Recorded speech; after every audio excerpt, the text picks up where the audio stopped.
Nataon pa sa bisperas ng Fire Prevention Month ang sunog na tumupok sa di bababa sa 10 bahay. Patay po ang isang may edad na mag-asawa at 3 nilang batang apo.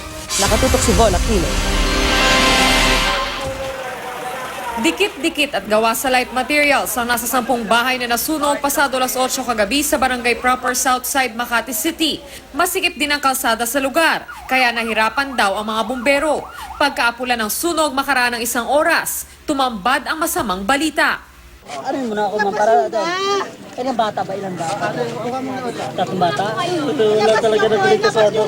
Para ma-rescue pa natin kung pwede pa. Ilalabas po yun, ilalabas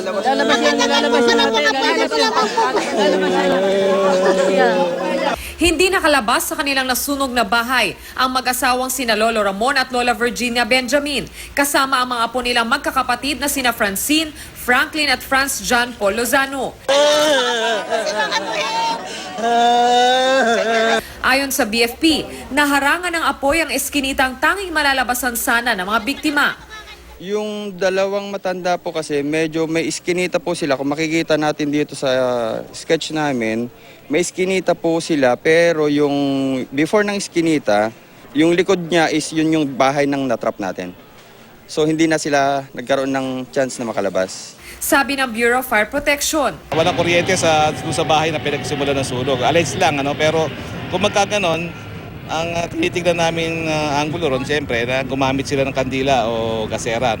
Sa pagtaya ng BFP, humigit kumulang 200,000 pesos ang halaga ng mga ari-ari ang naabo. Dahil Fire Prevention Month na, mahigpit ang bili ng BFP sa publiko.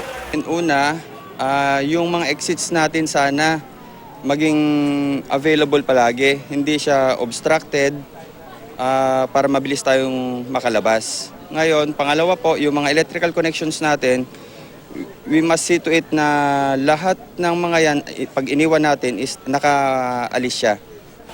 Von Aquino, Nakatutok, 24 Oras.